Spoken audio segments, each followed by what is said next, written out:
Chapter 12. I must go on boasting. Although there is nothing to be gained, I will go on to visions and revelations from the Lord. I know a man in Christ who 14 years ago was caught up to the third heaven. Whether it was in the body or out of the body, I do not know. God knows. And I know that this man, whether in the body or apart from the body, I do not know, but God knows, was caught up to paradise. He heard inexpressible things, things that man is not permitted to tell. I will boast about a man like that, but I will not boast about myself, except about my weaknesses. Even if I should choose to boast, I would not be a fool, because I would be speaking the truth. But I refrain, so no one will think more of me than is warranted by what I do or say. To keep me from becoming conceited because of these surpassingly great revelations, there was given me a thorn in my flesh, a messenger of Satan to torment me. 3 times I pleaded with the Lord to take it away from me. But he said to me, "My grace is sufficient for you, for my power is made perfect in weakness." Therefore I will boast all the more gladly about my weaknesses, so that Christ's power may rest on me. That is why, for Christ's sake, I delight in weaknesses, in insults, in hardships, in persecutions, in difficulties. For when I am weak, then I am strong. I have made a fool of myself, but you drove me to it.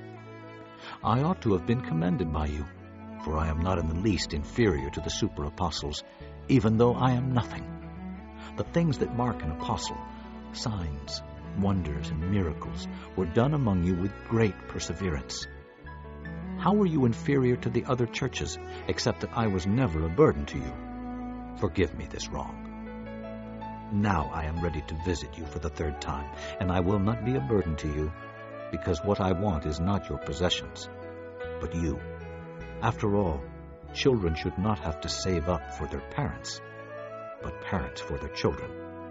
So I will very gladly spend for you everything I have and expend myself as well. If I love you more, will you love me less? Be that as it may, I have not been a burden to you. Yet, crafty fellow that I am, I caught you by trickery. Did I exploit you through any of the men I sent you? I urged Titus to go to you, and I sent our brother with him. Titus did not exploit you, did he? Did we not act in the same spirit and follow the same course?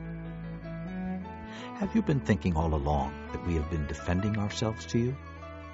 We have been speaking in the sight of God as those in Christ, and everything we do, dear friends, is for your strengthening. For I am afraid that when I come, I may not find you as I want you to be, and you may not find me as you want me to be. I fear that there may be quarreling, jealousy, outbursts of anger, factions, slander, gossip, arrogance, and disorder.